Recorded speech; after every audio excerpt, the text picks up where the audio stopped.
because we are live. Hey there, welcome to the DMZ America podcast for Thursday, November 6th, 2025. Coming to you from the left, I am editorial cartoonist Ted Rall.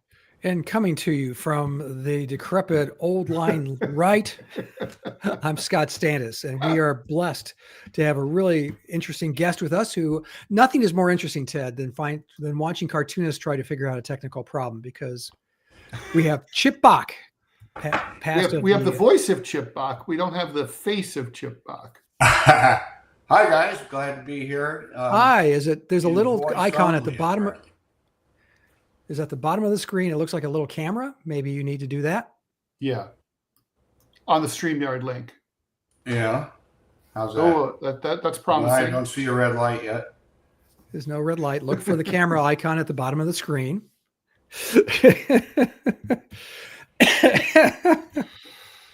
Do you see it?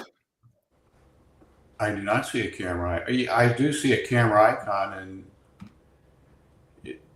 click the little up arrow, and it should probably ask you if it's okay to use your camera or which camera you want to use. Yeah. There, I use an up arrow. Yeah, little up arrow next to the camera. This should be pretty easy, but or go to the gear to the right, and that's settings, and see if you click on that and go to the video and see if you can't get your camera working on that. Guys, I'm going to go pee. I'm dying to pee. I just got off to TMI, so I'll be right back. Okay. Well, you guys troubleshoot while I'm Chip, the audience can have the. Hey guys, thanks. It'll only I pee pretty quick because I'm old. Okay, bye. We may never see him again. Well, so I'll have to call my technical staff in here to. Is that your grandchild? Yeah. His 7-year-old. I see camera resolution, high definition, 770, blah, blah, blah. I see the camera name, Arthur Bok's iPhone. Oh, are you on your iPhone? I'm not on my iPhone. I'm on my... well, so then change that. Maybe that's the issue here. I think it is. Sorry, guy. There it is. There you are. Okay. Well, try to get in the middle of it. That'd be great. Chip, move to your right. There you go. Yeah. Now you're in. Now we're on. How you doing? I'm great. How are you? I'm good. And apparently Ted is overhydrated, so he's going to relieve himself. A quick introduction. I have worked with and known Chip Bok for, holy cow, how long has it been now, Chip? 30 years? We got to know each other when we were both working for Reason Foundation and Reason Magazine. Right. So now he's back. 30 years, and it shows. Speak for yourself. I'm as good as I ever was, which is absolutely not true. Chip, can you give us some quick background, and then we're going to show some of your work, and we're going to talk cartoons and cartooning and what's happened to the industry. Are you originally from Akron? No, I'm originally from Dayton, Ohio, and just like me. Holy shit! 2 of you on the same podcast. The cartoon basket of the Buckeye State. Did you guys know each other, or know of each other? Really? No, I knew of Chip. I went from Dayton to Miami, and I worked for the Miami Herald. And then from the Miami Herald, I went to Akron and worked for the Akron Beacon Journal for about 30 years. And now I'm with Creators Syndicate. And that's how everybody from print media is. Like, when there's a roundtable discussion on CNN, joining us is the former editorial page editor, blah, blah, blah. Joining us is the former, everyone's a former, the ex. Because that's all that's left. That's so weird, because you guys aren't that far apart in age, so you must have.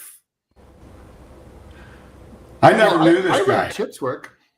Yeah, I mean, I knew you. Obviously, we knew each other's work, but we just didn't know each other. That's so strange. It's just Dayton, and of course, you had the head of all cartoonists in Dayton was Mike Peters.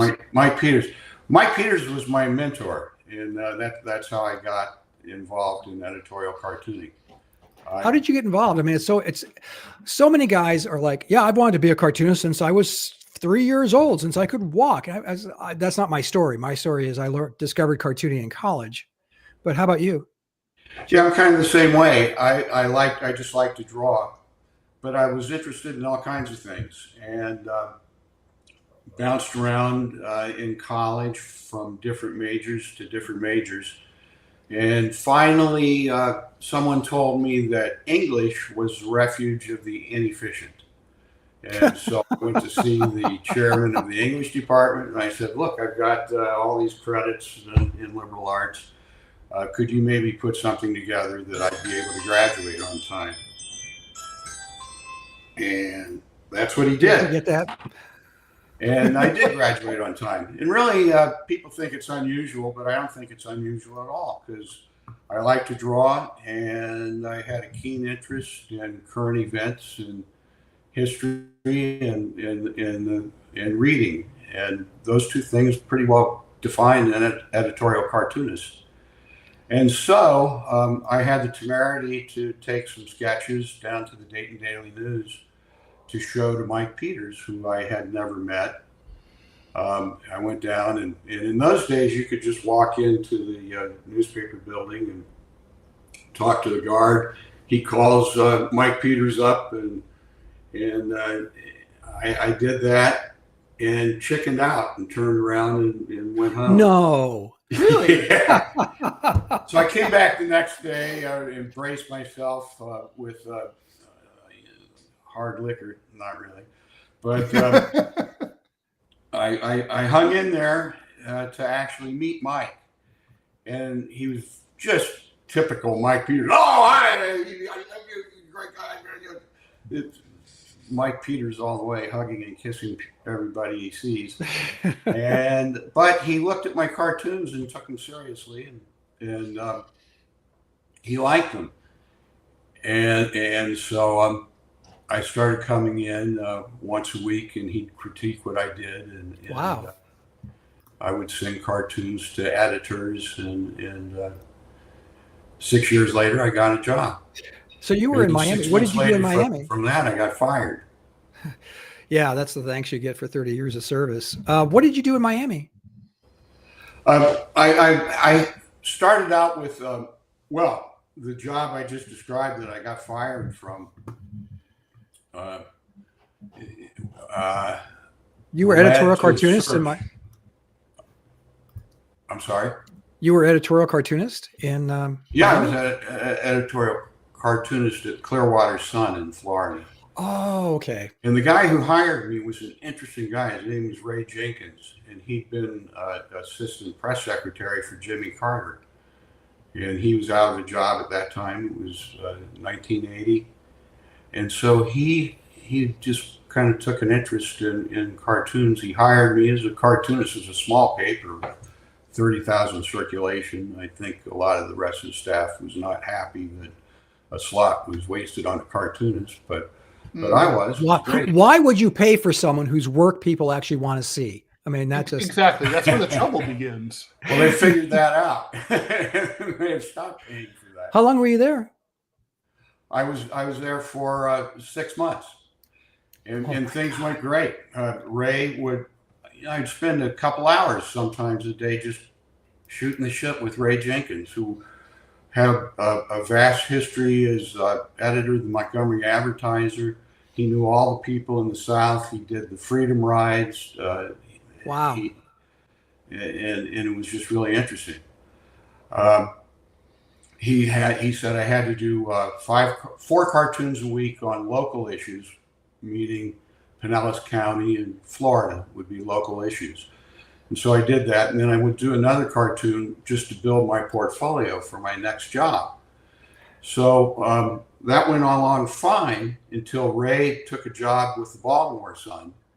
And the new guy who came in told me I could keep my job, but all my work had to be on local cartoons. And by local cartoons, he meant Pinellas County, not even outside of Pinellas County. Wow. So it didn't take very long for me to offend everyone he wanted to impress and major advertisers, and he fired me.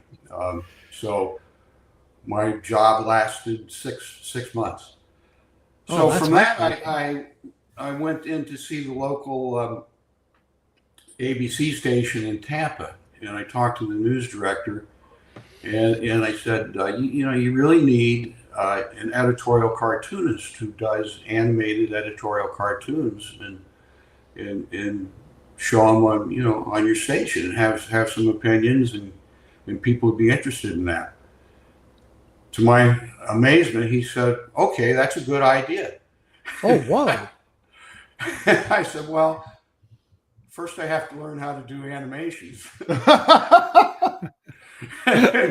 Oops.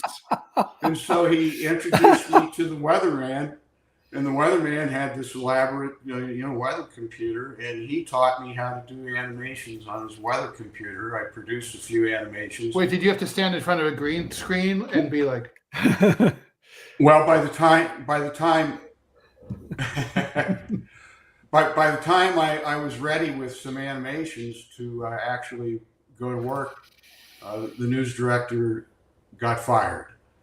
So I took these animations down to Miami, where they were starting the first online news service. This predated what we have now, and they hired me. They hired me to do that. And in the meantime, I had been doing freelance cartoons with them. And during that time, I came to have my own cartoon. It wasn't an editorial cartoon, but it was a Sunday cartoon in their Sunday magazine called Tropic, and it was on just weird Florida shit, bugs, alligators, and the kind of things that were very interesting to a boy from Ohio who had just relocated to Miami. So that's a long story of how I got to Miami and what I did there. So let's show some cartoons. Yay! Okay. All right. We'll look at Chip's stuff first. Well, yeah, he's our guest. He is our guest. So hold on. Let me pull this up. This is a finicky. This aspect of the of StreamYard is finicky, to say the least. Well, they've already put up with it 2 minutes of Chip trying to figure out his camera. So here we go. If we haven't lost him yet. Yes, those are cobwebs. And the guy want me to take down the haunted house decorations. And the guy says, they're not decorations, and you've been laid off. So the shutdown, obviously, this is a tie into that. I mean, what do you make of it? I mean, the reason I mentioned at the top of this is that you and I came up through libertarian circles, and your politics have shifted a little bit. We want to talk about that. But what do you make of the shutdown? It seems to me the Republicans have the winning cards on that, but the outcome of yesterday's elections don't bear me out on it. Well, how do you mean? Because let me just say, the Republicans control the House, they control the Senate, they control the White House. It's a hard case to make, Chip, when you run everything. And yeah, I know that the Democrats are holding out for the Republicans have voted on and passed a continuing resolution that the Democrats won't accept, and that has to do with extending subsidies to Obamacare that were scheduled that ended, and so the Democrats being not willing to end the subsidies that they had agreed to end before are holding out while air traffic controllers are not paid, military people are not paid, and so one side needs to capitulate, and apparently the voters think the Republicans need to capitulate. That's what the polling certainly seems to say. Let's put on another one here.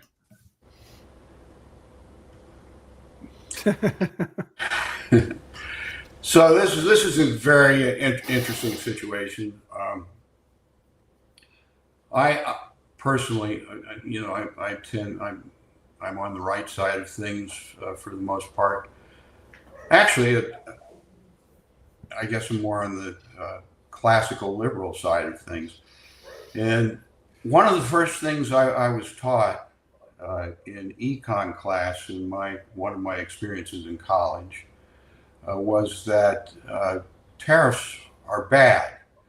And there was an economist named Ricardo who everyone in economics seemed to agree with at the time, that his idea was that countries that make things well should do that, and countries that make other things better should buy those things from the countries that make things well. And that's how the economy works. And Trump doesn't seem to see it that way. And Ronald Reagan did see it that way. And he, at the time, he wanted to put a tariff on Japan temporarily, and he was not happy. I can't say he was ashamed of himself for it, but he went out of his way to explain himself, and that's what this was all about. He gave a long history of why free trade is important and why it's good and why I'm doing this one temporary thing in Japan. And so the government of Ontario, who, as we all know, has been slammed with tariffs by Trump, put together this little video of Reagan, actually Ronald Reagan, giving a speech about why free trade is important and tariffs are bad. Drove Trump insane, and he pressured the Ontario government, and they pulled the video. So I got the guy saying Trump just censored the Gipper. Yeah, that's been my complaint about this administration, is that they're not conservative, that they're not, classical conservatives, as you describe yourself, and I would describe myself as. They don't mind imposing government fiat into a bunch of different sections. The tariffs are a terrible idea and totally anathema to free markets, as I perceive them. So I've had this. The tariff issue has been one that's really energized me. I know I sound like a cartoonist from the 1980s. I mean, 1880s. Sorry, did that. But the tariff issue really has been, I think, horribly handled. The Supreme Court looks like they'll probably overturn it, which they should, because the Constitution is extremely clear on this issue. Let's look at another one, Ted, if you don't mind. Okay. Yeah, for sure.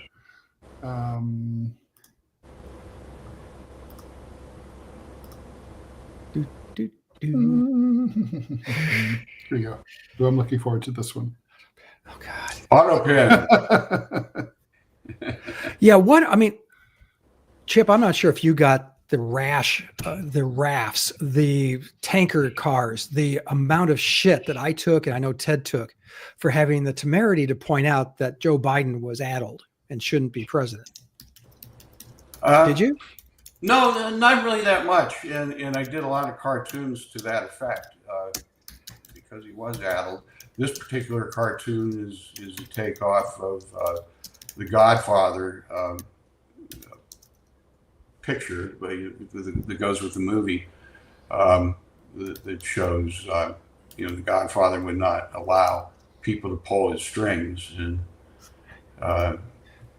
Biden was... We still don't know who controlled Biden's presidency. No, it was a coup d'etat. It sounds dramatic. No, but it was a coup d'etat. Yeah. And Scott, as you know, I've agreed with that. According to Jake Tapper's book, there was this group of half a dozen Jill and Obama era behind the scenes staffers who they were nicknamed the Politburo, and they controlled all access. And there's a lot of evidence now that when the auto pen was used, the president had no awareness whatsoever that it was being used on his behalf. Whether he even had, how much awareness he even had was a separate question as well. I mean, it's sad that this has to be investigated in a partisan way, but I don't think it can be, and anything can be investigated in any other way, but it ought to be investigated thoroughly and intelligently. And people ought to be held accountable because it's an outrage. It's more than an outrage. I think it probably was a crime. And in this instance, I mean, yeah, the Republicans are, unable to have Watergate type hearings where you had serious men, but some women, but serious people doing serious governing and serious investigation, because this needs to be investigated. I think that's a good point by both of you guys. It also, everything has to be partisan now. And everything always has been partisan. We shouldn't fool ourselves. But between this, who ran the Biden administration and the lawfare issue is just going to be a total partisan thing.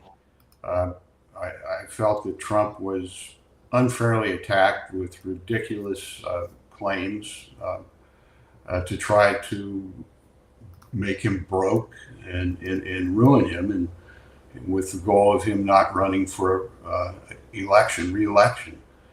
And he amazingly overcame all that. And now he's doing the same thing to his tormentors. This is the new normal. It's what everybody's going to do. And I mean, it kind of like the new normal. Yeah. The Democrats kind of drove him crazy. Literally, they made him nuts in 2016 when they pinned the Russia stuff on him. And he said it, like, basically he felt like he had to overcompensate and being hard on Russia because of these false accusations. And then now, I mean, he was beaten up for 4 years in the courts, no question about it. And now, I mean, some of it was legit, mostly not. And they never went after him on the stuff that was legitimate, like emoluments. And now he's just loaded for bear, and he's just after retribution. Right. And the Russiagate thing is a great example. I mean, Chip worked on a newspaper. I worked on a newspaper, and we knew there was a liberal slant. There always has been, but it was never to the degree it is now. And Chip, I'm not sure if you read the Columbia Journalism Review article. It was a 2-part series on the New York Times coverage of Russiagate, so-called. I did. And they knew that it was that was made up, and they kept running the stories. Disgusting. That is disgusting. That is it's amazing, and they just wouldn't stop when they knew everybody knew, and they still continued with it, and to this very day, the spooks still defend the Russia investigation, the 51 signers of the laptop was Russian disinformation. The Hunter Biden laptop. I thought that smelled true from the beginning, and I said it was true. We still have people, Chip. We still have editorial cartoonists who actively support the Russiagate myth, and that Hunter Biden was railroaded somehow. That's a huge free press issue. Also, they shut down the New York Post reporting on it. They shut down the New York Post Twitter feed. The Twitter feed, yes. Well, they shut down Trump's Twitter feed. So. Yeah, the sitting president of the United States. And talk a little bit about this. I assume we're talking about Zoran Mamdani here. Yep. There just seems to be a basic ignorance of economics. I mean, and the Democrats, the political discussion now on the left, not now, it always has been that way, is kind of an oppressor-victim situation. And so now with Mamdani's big win, I think the whole Democratic Party is going to move into his tent, be obliged to. Certainly, I wish. Chuck Schumer acts that way, and so Ted agrees with. I hope he hopes that's the way. I don't think it is. I think the Democrats, that you had the two moderates winning in New Jersey and Virginia. I'd say that's more telling than New York City. But they can also, and they're also the DNC is just not going to allow that. The thing is, I really believe that the verbiage from the Democratic Party since the election of Mamdani has been really good, which is we're a big tent party. We allow all voices here to have a full-throated, vigorous debate about the issues. You could have a Democratic Party that, again, old man talk here. So, but back in the day, you could have a Democratic Party that had the likes of George Wallace or Lester Maddox, but it could also have George McGovern, and it could have Fred Harris, who was pretty much a socialist in the time from Iowa, if you recall. I think that is going forward a more attractive party for a lot of people would feel comfortable in, versus the Republican Party, which is you must first and foremost and only pledge, fealty to the fearless leader, which to me is about as anti-conservative as it can get. Ronald Reagan didn't demand that. So that's my take. Chip, if you want to pipe in and tell me I'm full of shit, feel free. well, sure.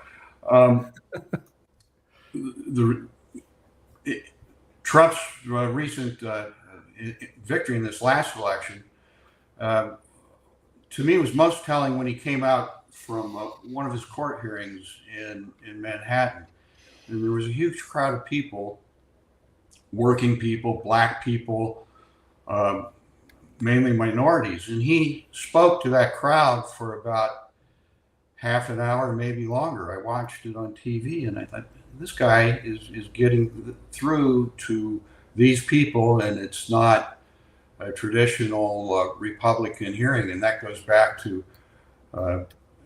your idea that he's not a conservative, Scott, and he's not. He does what works, and really both these guys. So that meant something to people in New York. It meant something to not so much New York, I guess, as just working class people that the Democratic Party had kind of left behind and went for the highly educated, wealthy people, developed an appeal to them, and Trump picked these people up and won the election. Yeah, I'm not sure his policies are doing so great right now.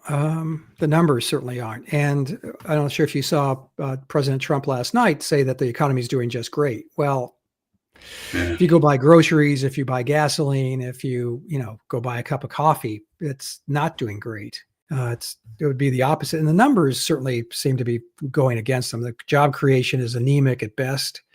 GDP is very slow now. We're not in negative numbers, thank goodness. But I don't know. And I've never cared. I've made no qualms about this. I've never been a Trump Republican, and I understand his appeal, but I don't.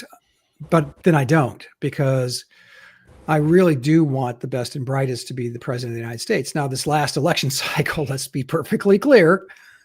In 2024, there was no. Actually, Ted and I had. Ted Oliver.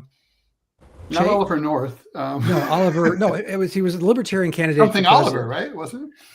Was it his last name Oliver? I'm sorry. God, I feel old. Anyway, I'll look it up. He was fantastic. Chase Oliver. That's what it was. Chase Oliver, and he was fantastic. And I'm thinking, I actually voted for him in 24. And I voted for Dr. Jill Stein. Look, honestly, the race should have been between those two. Yeah, because they were both engaged, seemed to know what they were talking about, weren't playing the identity politics. In fact, he came on our podcast like you're on now, Chip, and he came on with the backdrop, it says Chase Oliver for president. It was very official. And then he walks on camera and he's wearing a hoodie. We're going, wow, he could be senator from Pennsylvania. I gave him shit for I said, thanks for dressing up, man. He goes, well, I just came back from a cleanup, and I was mentioning he's gay. He's one of the organizers of the Gay Pride Parade in Atlanta, and he was out there the next day helping to clean up. Now, could you imagine for a moment Kamala Harris or Donald Trump cleaning up after a parade they had organized? No. Yeah, I mean, no. And Jill Stein got all this reputation for being nuts. She came to an editorial board meeting at the Tribune, at the Chicago Tribune, and she was none of the above. I disagreed with everything she said, but she wasn't crazy. Like, and the Hillary people are the ones who push that narrative, by the way, Ted. Oh, that I she know. was crazy, stupid, unqualified. Well, Hillary was the most qualified person ever in the history of humanity to run for public office. Mhm. Yeah. Bizarre.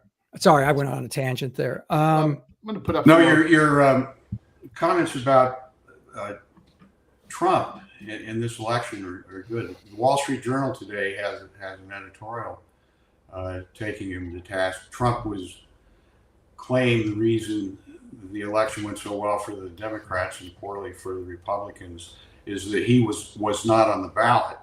And the Journal's case was, oh yes, he was on the ballot. Oh yeah, not in writing. That's true.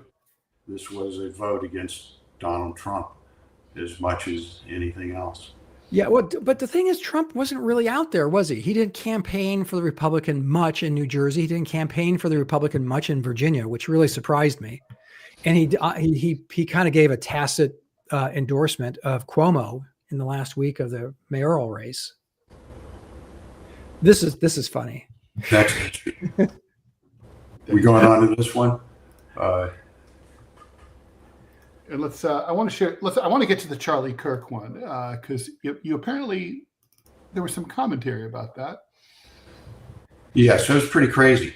So I drew this cartoon the day he was assassinated, and it ran the next day. And the cartoon is just what it says, that Charlie Kirk's assassination was a turning point, which is the name of his organization, Turning Point USA.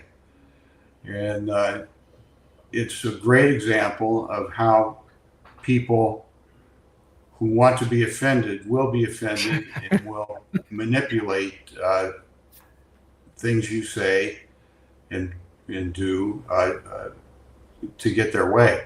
What was the complaint? This cartoon ran in Newsday on Long Island, and the head of the Republican Party in Long Island and the congressman from Long Island were outraged. By the way, he is as a former Long Islander for 16 years. Right? That congressman is an idiot. Is that King? Yeah. Yeah. Oh, okay. He is an idiot. They should be my colleagues on the right, I would think. So what was his complaint? I'm still trying to see what the complaint was. What did they say was wrong with it? They said it was outrageous, that it was an affront to everything Charlie stood for, that it was an attack on free speech. What? And there, with no explanations. But Chip, I have the explanation. What it was is that it ran in a newspaper that's traditional liberal newspaper, more or less. They assumed that you were a liberal cartoonist. They demanded I be fired, that the newspaper retract and apologize thing. And I said, well, good luck firing me, because I don't work there. I work for a syndicate, and they ran this as a syndicated cartoon. But it created quite an uproar, and people came out of the woodwork criticizing me, threatening me, wanting to do all kinds of terrible things to me. And it just showed me that those kind of people are very much as active on the right side of things politically as they are on the left side of things. 100%. Eventually it all cooled down. I won't argue with you about that. I think it's okay. And you're right. People are looking for excuses to be pissed off at stuff. Well, not to mention it's all contextual, right? I mean, like Chip, if they thought you were a Republican, if they knew you were a conservative, they wouldn't have given you any shit at all. It's like, it's just, they went after you because they assumed, like you said, it ran in a Democratic newspaper. Right. They assumed you were their Democratic cartoonist. And frankly, the congressman is a moron. So he is a moron. Yes. Yeah, but once it gets into the atmosphere and once it gets disseminated, man, and the threats come pouring in, the insanity. This one's great. Yeah, this is funny. Well, yeah, They threatened a boycott against the paper, and so say, go ahead. talking real money there. Real against the Daily News. I mean, a Newsday. Newsday, yes. Oh, okay. Because I thought I was thinking if they're having a protest against Akron. Well, no, not Akron. Newsday. And so I had discussions with Newsday about it, and they wanted to let me know they're going to apologize because they don't want to boycott against. What? Did they? I said, well, you can apologize. I'm not apologizing. In fact, good God, my only apology would be that these guys who criticized me didn't listen to what Charlie Kirk had to say, and should emulate him. You want to hear something weird? I mean, this is a weird moment. A few weeks ago, I was getting together a group chat with my brothers, and one of them his name is Kirk. So I type in Kirk, and it gives you that whole menu of people with Kirk in their name. I have Charlie Kirk's phone number, and it took me an hour trying to noodle out how in the hell did I get that. He organized a Young Republican meeting where I spoke way back in the day, back in Chicago when I first got there, actually. And got me into trouble with my editor because we don't talk to partisan groups. I go, why not? That's if we're trying to change minds and influence people, I'll talk to anybody. And I went and talked to the group, but that's how I knew Charlie Kirk. But it was just weird to see that name pop up. Did he have you asking questions? Oh yeah. It was it was very much a free for all. It was about 30 young Republicans and myself, and we disagreed on some stuff and agreed on others, and that's how it should go. And it was very civil. I never felt like I was attacked. And people who disagree with me, shit. Ted is my best friend, and we agree on we like cheese. Yes, a lot. We really like cheese. And that's about it. But we've been friends for 25 years. We've never raised our voices to each other. Never been mad, never hung up the phone in anger. It's always been like, okay, you think this, why? I'm not sure you could have that conversation with a lot of editorial cartoonists. Could you, Chip? Seriously, that you mentioned knowledge of economics, for instance. I can talk to Ted about economics, 19th century philosophy, many things that we should be conversant on. And I can tell you that there's a lot of cartoonists who don't have that ability. That's true.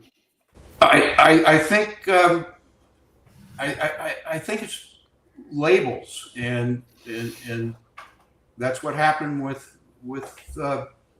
Newsday.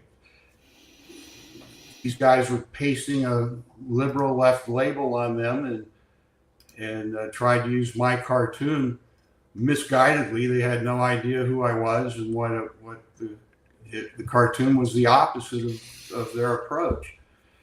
It didn't matter. They were after the label. And I think that as cartoonists, we have to be careful that we just don't become propagandists for some label, and that there's some original thinking behind what we're doing in a cartoon. And the cartoon is a real expression of what we think. Not to take myself too seriously, because that would be a mistake for sure. But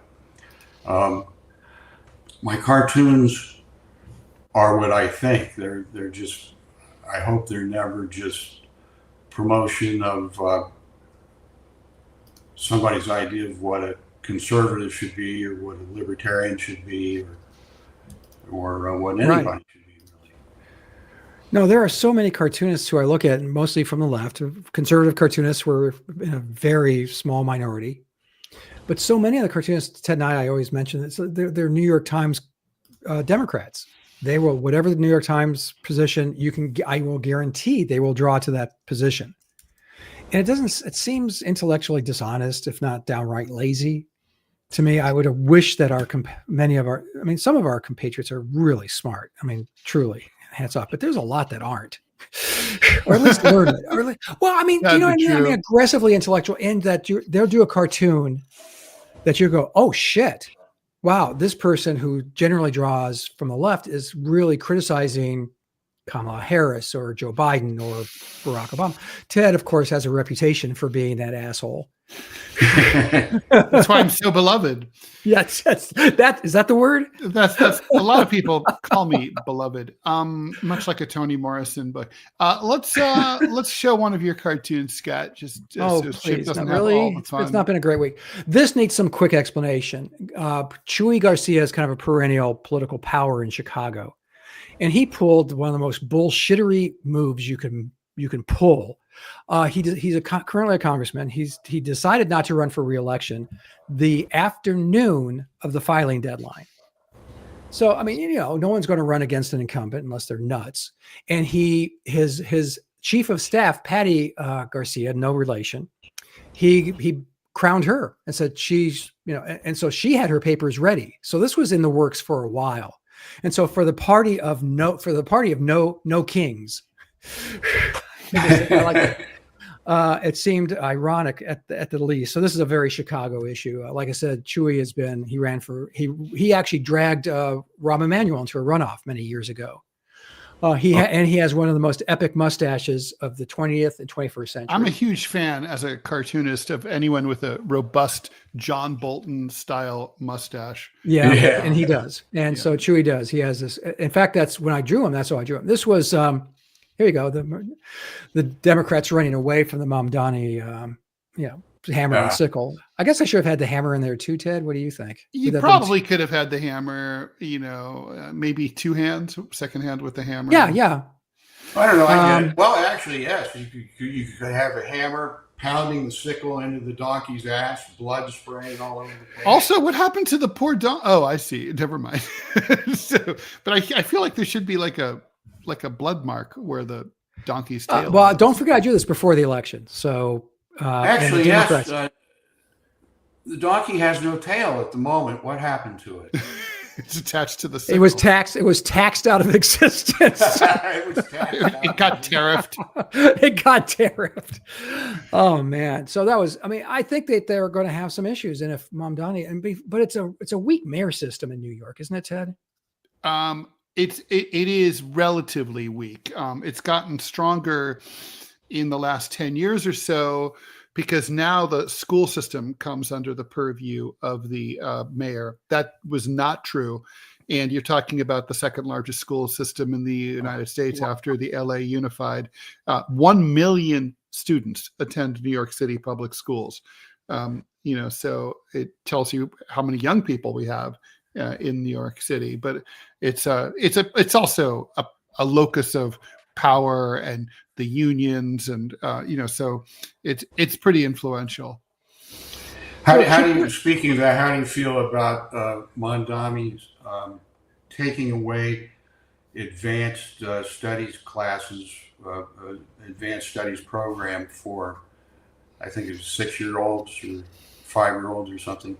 As a parent who had someone who had a kid in the New York public school system, I'm really against that. Look, there's a lot of upper, sort of however you want to call them, like upper class, educated, well off New Yorkers leave New York because the school system is a fucking disaster. You either have to pay $75,000 per student to send them to second grade to a private school, which is absurd. 13 years K through 12, who's doing that?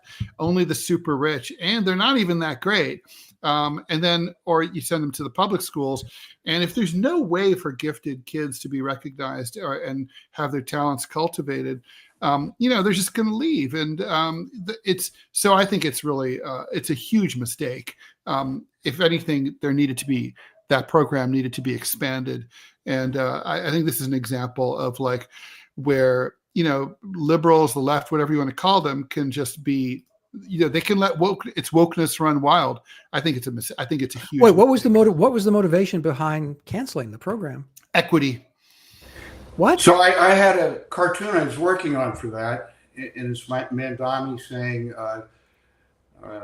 the gifted programs ended, and then he's handing this kid a participation award with the dunce cap on top of it. Wait, that's the rationale? That makes, My wife talked me out of it. She says, well, actually, I think she's for that. She's a teacher, former teacher, but she thought the kids are too young at that age for those programs, and that it should begin a little later. So I kind of held off. I actually listened to my wife on that, but no, do that. What were you thinking? That's why you still have a wife, unlike me. All right, let's look at some of mine. So this is kind of like yours, Chip, about the non-essential workers. It was kind of like, I heard that 1 out of 8 Americans receive food stamps, and I'm like, wait, 1 out of 8 Americans are on food stamps? I'm like, that many people are poor? And that's so I kind of just riffed the whole cartoon here. I didn't count on how few people knew that 1/7 was bigger than 1/8, though. Really? Yeah, that's depressing. It really is depressing. Chip, I'm sure you have a similar story. I'll say mine. Martha Nachman, head of the Department of Human Resources in Alabama, which means that it was child services, welfare, effectively. But she got the job because she was a friend of the governor's wife. And they eventually got her kicked out of office because she lied about having a degree. But she was horrible. And I cartooned about her constantly because, I don't think abused children should be abused by the state as well. There should be no piling on. And so I cartooned numerous, Martha Nachman, Nachman. And one cartoon, I had her throwing a child into the mouth of a volcano, looking up from the volcano, because I'm subtle. But because of the angle and so on, I had to hyphenate her name. For the rest of the day, we were getting inundated with calls. What's a natch man? So with you, Ted, what 1/7? That's less than 1/8. It was really a little depressing. Here's another one of mine for this week.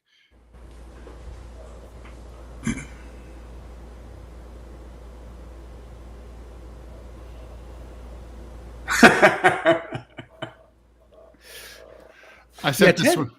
Go ahead, Scott. I know. I was going to say Ted had some qualms about showing Trump with the gun to his head. I thought he should be pointing it at the guy who's talking. For me, that's Stephen Miller. No. Oh, you don't. But it's like, it was like at a certain point, like Trump's going to run out of people to get even with because he's going after so many. And finally, this is my last one for this week.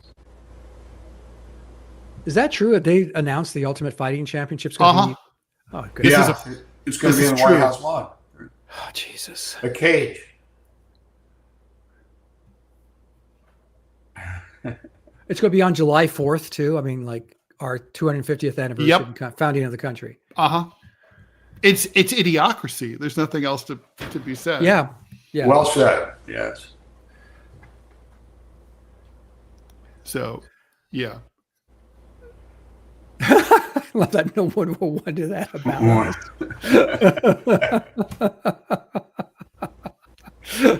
I did not know. He had mentioned it. President Trump had mentioned it a number of months ago. I just assumed, like any of these things. This can't be true, and yet that's a great cartoon. Thank you. Oh dear Lord. Really great. I mean, it's so like this to me. That's not a political thing. I mean, it's ridiculous. I would actually be okay, honestly, if Trump was like, okay, we're going to have 12 awesome things happening in DC on July 4th, 2026 that all reflect American culture. We're going to have like a country music concert here. We're going to have, a classical, we're going to have a play over here, whatever. And one of them is Ultimate Fighting. That would be fine. It's part of our culture. But to have it be the main event. Well, do you remember he's the first and only president so far to use the White House for a campaign event. That used to be sacrosanct. You just didn't mix those two. And he had that big old event in 20 on the front lawn. Yeah. And so, he doesn't have any qualms about, unsavory things happening on the lawn, I guess. Chip, what do you think about the ballroom? Do you have any opinion? I was one just way? going to ask about that. Yeah. I have no problem with the ballroom. I never had a big stake in the East Wing, and No, doesn't mean a lot to me. you They build a ballroom, or if they build a big fucking cage and have a fight in it. I don't care. No, I would care about that. But so it's a big ballroom, and apparently I don't attend White House events. Certainly never been invited to one, but I understand that they often have to hold events in tents outside the building. So, and I'm not sure if you've ever been at an event in a tent when it's cold. They can't be warm. It just, It can be. Yeah, it can definitely get cold in Washington, right? Ask President Harrison. I don't have one term. William Henry. My favorite thing that's happened recently, just to show how stupid people are, and I love how stupid people are, is that I was going through some reels and there's this very concerned, what are people in their 20s now? Gen Y, those are Zoomers, Gen Z. Gen Zoomers. Okay, so some Zoomer woman looking like this says, and all the history we're losing, they showed a picture of Jimmy Carter's wife, Rosalind, in there, and other things, and women protesting for the right to vote. No, I don't think that's true. Well, because the right to vote was passed in 1919, and the East Wing wasn't built it was built by FDR in 1940. Now, again, Ted, to your earlier point, Americans can't do math, and she just proved or it. even arithmetic, apparently. Oh my God. It's just like, just get it right. It's not the only hard. thing look, I don't care about the East Wing either. The Rose Garden seems a little sad when, just because, it was such a storied part. Well, we almost had one of our cartoonists shot there. Chip, were you at that event? I was there. Can you explain to our viewers exactly what I'm talking about? Because that was one of probably my first NCS event. And we're all out in the Rose Garden and AAEC, actually, the Editorial Cartooning AAEC, yeah. And so Ronald Reagan was a fan of our work. He had us over, and he gave a little speech. And then Sam Donaldson, this was during the build Sam Donaldson, yes. ABC News for people starts screaming questions at him. And who was the president of the AAC at the time? Stands up and says, "Meeting adjourned." And Reagan goes, "Sounds good to me," and starts walking away. Well, Danny, the guy from Columbus. What was his name? Was it Lawson? Oh God, I can see his cartoons. I don't know, but Sam Donaldson had been yelling over our heads in Sam Donaldson fashion at President Trump and yelling questions at him. And this guy stands up. "I move this meeting be adjourned," and they turned off the microphone. But then Danny. How do you pronounce his last name? Ayala? He was a cartoonist for the Philippine Times here in the United States. But No. But after Reagan starts walking away, Danny starts running towards him, walks over I'm not sure how he got over the rope, and Secret Service, like 5 guys tackled him because what he wanted was to give a copy of one of his books to the president. Oh.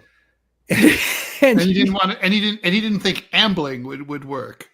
No, he rushed. He stood up and running after the president, which is so that's a special Rose Garden moment right there. That would have been something. I'm glad it didn't happen that way. I've never been to an event in the Rose Garden. Was it hard to sit in the chairs? Because the reason they put down the marble was that women, especially women who were in heels, could not walk on the grass. I heard that. That's a good way to treat the lawn in the fall. Just have women walk around on it in high heels to hydrate the soil, aerate the soil. That's awesome. I thought you were saying put like they did, just put slabs of marble over it. But so in terms of but I mean the ballroom itself is. I mean, I totally understand the need for a ballroom. I mean, for sure, obviously, it's self-explanatory. But it's weird that the building the ballroom is going to be bigger than the mansion, right? That's some renderings. I don't know that that's true. No, that's objective. That's math, Scott. That's volume. It's going to change the profile considerably. Yeah, it's literally going to be like it's not going to be like the White House that had 2 wings. It's going to be the ballroom that has a White House on the side. Hey, I'm just trying to figure out the 1/7 and 1/8 problem. And you and everyone else. There's calculus, and we have nothing. We're coming up. I think we're coming up to the end of our show. Chip, thank you so much for joining us here on the DMZ America podcast. It's really fun. Good to see you again. And I'm good that you're doing. It seems like you're doing well, and always a pleasure. So thanks everyone for joining us. You've been watching the DMZ America podcast with me, Ted Rall, Scott Stantis over there on the right. We're back here at a new time. We actually, this is 4 years in, we finally figured that we should have a regular broadcast time. So we're now here 11 a.m. Eastern time, 10 a.m. Central time, etc. Every Thursday, immediately following the TMI show on YouTube and Rumble live. And of course, you can stream us anytime. Please take care. And we go ahead, Scott. Wait. Before I give Chip an opportunity to say, where can we go see his work? Yes, good point. Thank you. Chip, where can we see your work? Where can we see your work, Chip? Oh, where can you see my work? You can see it at creators.com or bokbluster.com. BOKBLUSTER.com. Cool. All right, Chip, we're going to let you go here, and Scott and I are going to say goodbye to everybody. Thank you, Chip, and we'll talk to you soon. I appreciate the time. Thank you. All right, Scott, it's time for the musical interlude portion I of didn't the think. What's DMZ America podcast. Think of something quick. Okay, I'll think of a waltz. How's that for in honor of the Trump? A waltz.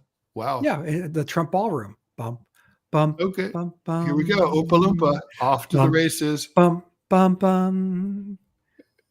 All right, here we go. Bye. Bum, bum, bum, bum. Bum bum bum bum ba ba bum bum bum ba ba ba ba ba ba ba ba ba ba ba ba. Bye everybody.